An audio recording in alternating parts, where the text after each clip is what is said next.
할렐루야. 우리와 함께 하시는 하나님을 찬양합니다. 오늘 수요 학당으로 주님 앞에 함께 나아갈 때 또 주님께서 우리에게 주시는 풍성한 은혜와 기쁨이 가득하기를 간절히 바라고 소망합니다. 우리 옆에 있는 홍광의 가족들을 서로 축복하겠습니다. 잘 오셨습니다. 하나님께서 은혜해 주시기를 바랍니다.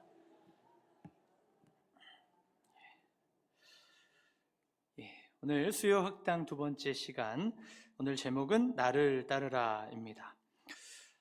우리가 이제 본문으로 한 절 말씀 요한복음 21장 22절을 읽었는데요. 본문의 상황과 배경을 조금 떠올려 보면 이렇습니다. 예수님께서 죽으시고 베드로와 그리고 몇몇의 제자들은 갈릴리로 돌아가 고기를 잡게 됩니다. 예수님께서 부활하신 뒤에 이 제자들을 찾아오셨지요. 그 갈릴리 해변에서 이 제자들과 함께 있었던 일입니다. 본문을 보시면 베드로가 등장합니다. 여러분, 이 베드로는 어떤 사람이었습니까? 예수님의 수제자였고 예수님을 그렇게 의리 있게 또 신실하게 잘 따랐던 사람이지만 또 예수님의 잡혀가심 또 신문당하심 고난의 현장 속에서 예수님을 3번이나 부인했던 사람입니다. 모든 사람이 예수님을 버려도 나는 예수님을 버리지 않겠다 장담했던 그가 인간의 한계와 어려움 속에서 철저한 실패를 경험했지요. 우리 예수님께서는 그 실패한 베드로에게 네가 나를 사랑하느냐? 그렇다면 내 양을 치라. 이렇게 3번 말씀해 주시면서 그를 회복시켜 주시고 사명도 주셨습니다. 자, 그렇게 주님의 권면과 또 부르심과 회복을 경험한 베드로, 그가 이제 다시 예수님을 따라 부활하신 주님을 따라 걸어가는데요. 뒤를 돌아보니 예수님이 사랑하시는 제자가 걸어오는 것이 보입니다. 그때 궁금해져서 이 베드로가 예수님께 질문을 합니다. 주님, 저 사람은 어떻게 되겠습니까? 그때 예수님이 말씀하신 것이 바로 오늘 우리가 읽었던 본문의 말씀인데요. 한 번 더 다시 한번 본문을 읽어보면요. 요한복음 21장 22절 말씀 함께 읽겠습니다. 예수께서 이르시되 내가 올 때까지 그를 머물게 하고자 할지라도 내게 무슨 상관이냐? 너는 나를 따르라 하시더라. 자, 예수님께서 베드로에게 하시는 말씀, 너는 나를 따르라. 자, 오늘 수요 학당은 이 너는 나를 따르라 하는 주제를 가지고 함께 은혜를 나누어 보고자 합니다. 여러분, 예수님을 따라가는 것은 작고 쉬운 일은 아닙니다. 단순한 취미를 하나 더 한다거나 아니면 어떤 선택을 하나 하는 것과는 질적으로 다른 이야기가 되는 것이죠. 왜냐하면 예수님을 따라 걸어가는 것은 생사가 달린 일이기 때문입니다. 우리의 영혼이 죽고 사느냐 하는 문제가 거기에 달려있고 우리의 인생이 흥하냐 망하냐가 거기에 달려있는 것이죠. 사느냐 죽느냐의 문제를 우리가 이해할 때에 우리가 조금 더 명확한 이해를 가질 수 있습니다. 이 저자인 스펄전은 이렇게 말하고 있어요. 만일 우리가 유일한 구주이신 예수 그리스도의 믿음을 힘입어 살지 않는다면 우리는 헛된 삶을 사는 것이다. 그렇게 헛되게 살다 죽을 바엔 차라리 태어나지 않는 편이 더 좋다. 이렇게 이야기를 하고 있습니다. 아주 강경하게 이야기를 하고 있지요. 하나님을 따라서 구주이신 예수 그리스도를 따라서 그 구원의 은혜를 힘입고 살지 않을 것이라면 차라리 태어나지 않는 게 더 나을 수도 있겠다는 이야기를 강경하게 하고 있습니다. 여러분, 아무리 성공했다 하더라도 무병장수하고 부귀영화를 누리고 이 땅에서 모든 것을 얻었다고 할지라도 예수님을 얻지 못한다면, 구원의 소식을 알지 못한다면, 예수님과 무관하게 살아간다면 그 인생의 의미를 어디서 찾을 수 있겠느냐 하는 이야기입니다. 마가복음 8장 36절은 이렇게 기록하고 있습니다. 사람이 만일 온 천하를 얻고도 자기 목숨을 잃으면 무엇이 유익하리요? 온 천하를 얻었는데 내 생명을 잃어버린다면 그 온 천하가 나에게 무슨 의미가 될 수 있겠느냐 하는 이야기이지요. 여러분, 우리의 목숨, 우리의 생명, 그리고 우리의 구원은 이처럼 중대하고 소중한 일입니다. 사람들은 때때로 이렇게 말하기도 합니다. 그래도 아직 시간이 많이 있습니다. 조금 더 있다가 헌신하겠습니다. 아직 젊으니까 조금 더 살다가 믿어도 됩니다.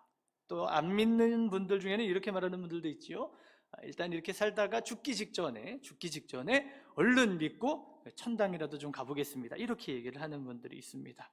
저자는 이렇게 이야기하고 있어요. 그러한 모습들에 대해서 차일피일 미루는 태도로 살다 보면 복음과 진리를 까맣게 잊고 살아가게 될 것이다.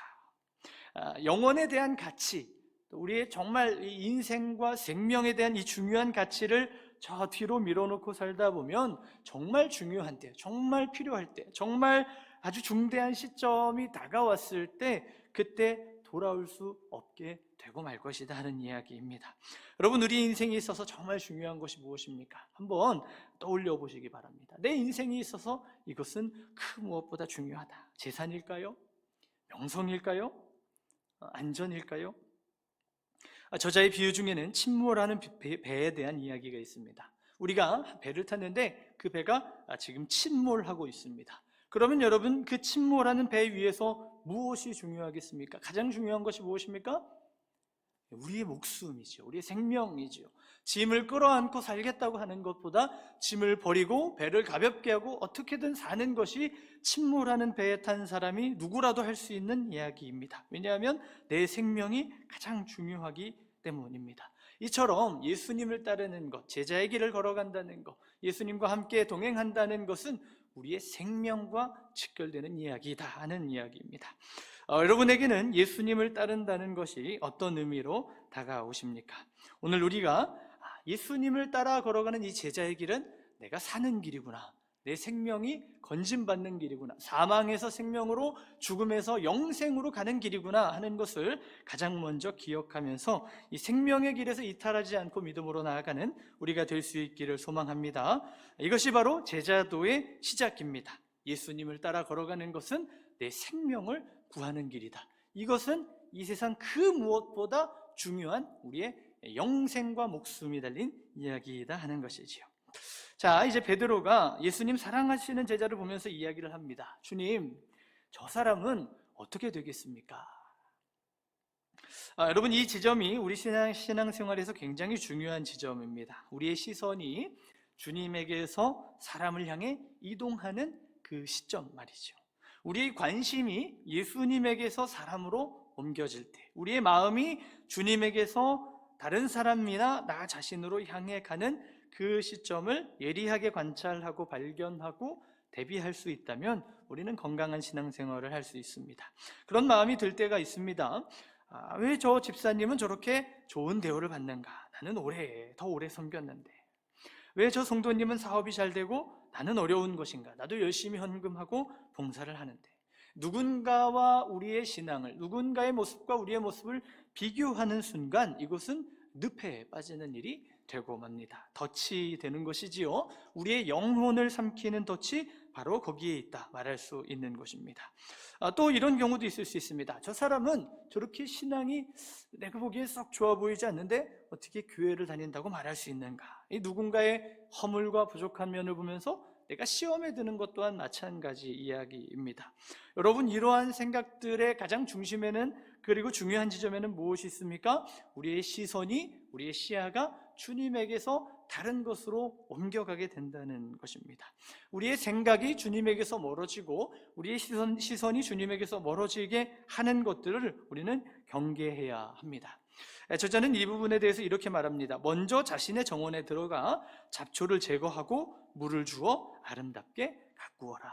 가장 먼저 중요한 것이 무엇인가? 남의 정원에 무슨 꽃이 피었는지, 무슨 나무를 심었는지 감나라 배나라 하기 전에 나의 정원을 가꿀 수 있는 것, 그게 가장 중요하고 지혜로운 것이지요. 남에 대해 이야기하기 전에 내 마음의 상태, 내 속사람을 점검하는 것이 너무나도 중요한 것입니다. 내 마음의 정원은 어떠한 상태인가? 내 내면의 상태는 어떠한 상태인가? 내 안은 지금 어떤 환경으로, 어떤 자리로 가꾸어 가고 있는가? 그것이 가장 중요합니다. 예수님께서 마태복음 7장 4절에서 5절에 이렇게 말씀하셨습니다. 보라, 너의 눈 속에 들보가 있는데 어찌하여 형제에게 말하기를 나로 내 눈 속에 있는 티를 빼게 하라 하겠느냐?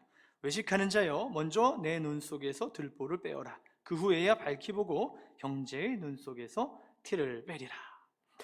가장 중요한 것은 그래서 내가 먼저 변화되는 것입니다. 나의 정원을 건강하게 가꾸는 것이고 내 안에 내 마음을 먼저 살피는 것입니다. 우리 주님의 첫 번째 부르심은 그것입니다. 너 옆에 있는 사람을 변화시켜라. 이게 주님의 첫 번째 부르심이 아니라 내가 먼저 변화되는 것, 내가 먼저 주님을 따르는 것, 그것이 제자된 우리에게 있어서 가장 중요한 길입니다. 베드로가 질문하지요. 주님, 저 사람은 어떻게 되겠습니까?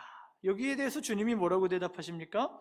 그것이 내게 무슨 상관이냐? 그것이 내게 무슨 상관이냐? 너는 나를 따르라. 이렇게 말씀하고 계시는 것이죠. 이 주님의 말씀을 우리가 마음에 잘 새겨야 합니다. 때때로 우리가 신앙생활을 하다 보면 어떤 논쟁과 어려운 갈등 상황에 빠져들어갈 때도 있습니다. 이것이 맞고 저것이 틀리고, 이것이 틀리고 저것이 맞고, 이러한 이 논쟁에 빠져들 때도 있지요. 그것이 때때로는 아주 중요한 일이기도 하지만 경우에 따라서는 별로 중요하지 않은 일일 수도 있습니다. 지엽적인 것이거나 비본질적인 것일 수도 있죠. 가령 이 물건을 이곳에 놓을 것인가 저곳에 놓을 것인가, 이것의 색깔은 노란색으로 할 것인가 주황색으로 할 것인가. 사실 진리라고 말하기에는 좀 어려운 것들이 우리 일상에서 일어나는 갈등의 자리에 상당히 많이 자리하고 있습니다. 여러분, 우리가 진리가 아닌 것에 대해서는 관대함을 가질 필요가 있습니다. 그럴 수도 있다, 그럴 수도 있지, 이렇게 생각하는 것이 좋지요. 그러나 진리에 대해서는 우리가 분명하게 믿음의 확신을 가지고 가야 합니다.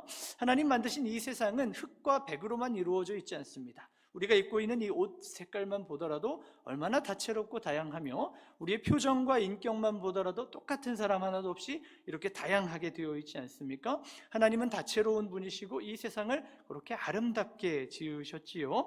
그 하나님의 피조물인 우리도, 이 세상도, 하나님도 다채롭습니다. 그래서 우리가 진리에 대해서는 철저하게 나아가야 되지만 비본질에 대해서는 좀 관대함을 갖는 것이 우리에게 중요한 것입니다. 계속 이어지는 내용들 중에 저자는 소명에 대해 이야기를 또 합니다. 제자로서 중요한 역할은 또 소명을 아는 것이다 하는 건데요, 우리 모든 사람에게 각자 맡은 역할이 있다 하는 것입니다. 성경을 보면 몸의 비유가 있습니다. 몸의 비유, 지체의 비유이지요.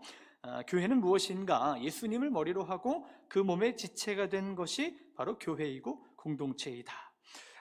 저자가 얘기하는 것은 우리 예수님의 모습입니다. 예수님도 예수님 자의로만 사역하지 않으셨다 하는 것입니다. 하나님이 말씀하시는 대로, 하나님이 보여주시는 대로, 하나님이 이끄시는 대로 예수님께 주어진 그 역할을, 그 사명을 성실하게, 충실하게 감당하셨다 하는 것이지요. 교회 안에는, 우리의 삶의 자리에는 각각의 모양을 가진 사람들이 있습니다. 어떤 사람은 사람 만나는 것을 잘하고, 어떤 사람은 가르치는 것을 잘하고, 어떤 사람은 도와주는 것을 잘하고, 어떤 사람은 기획을 잘하고, 각각의 역할로 우리는 하나님의 나라를 이루어가고 있는, 협력하는 하나님의 공동체인 줄 믿습니다. 그것이, 그 함께하는 자리를 이해하는 것이 바로 예수 그리스도를 따르는 제자들의 삶이 된다 하는 것이지요. 그렇게 그리스도를 따르는 것에 대해서 저자는 세 가지를 또 이야기를 하고 있는데요, 먼저 첫 번째로 이야기하는 것은 그리스도의 성품을 따라야 한다 하는 것입니다. 우리가 예수님의 제자로서 예수님 뒤를 따라갈 때 가장 먼저 기억해야 할 것, 그리스도의 성품을 닮아가는 것입니다. 히브리서 12장 2절 말씀입니다. 믿음의 주요 또 온전하게 하시는 이인 예수를 바라보자. 주님은 우리의 성품을 빚으시고 또 온전하게 만들어 가시는 분이십니다. 우리 주님 또한 이 땅에서 가장 아름답고 고귀한 성품을 가지시고 이 땅에 하나님의 역사를 이루며 살아가셨습니다. 이 세상에 우리가 다른 어떤 누군가를 본받기보다 가장 먼저 우리 예수님을 모델로 삼아서 예수님을 본받고 예수님의 성품을 따라가고 예수님의 생각과 마음으로 가득 채워지는 것, 그것이 제자로서 걸어가야 될 첫 번째 필요한 모습이라는 것입니다. 겉모양만을 매력적으로 가꾸는 것이 아니라 우리 내면을 가꾸는 것이지요. 그저 내면을 수양하고 내면에 돌을 닦는 것이 아니라 예수님을 닮아가는 것입니다. 예수님의 말처럼 우리도 말하고 예수님의 마음처럼 우리도 우리의 마음에 품고 예수님의 생각처럼 생각하고 예수님의 행동처럼 행동하는 것, 그것이 예수님을 따라가는 제자의 마땅한 삶입니다. 두 번째는 주님이 사람들에게 어떻게 하실지와 상관없이 그리스도를 따르는 것입니다.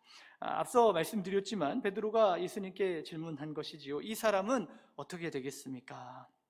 예수님의 대답은 그것이 내게 무슨 상관이냐? 너는 나를 따르라 말씀하셨지요. 주님께서 저 사람에게 저렇게 해주시든지, 주님께서 이 사람에게 이렇게 해주시든지 그것과는 상관없이 우리는 주님을 따라야 한다는 것입니다. 어떤 사람은 이야기합니다. 주님께서 저 사람을 저렇게 해주셔야 해. 주님께서 이 사람에게는 이렇게 해주셔야 해.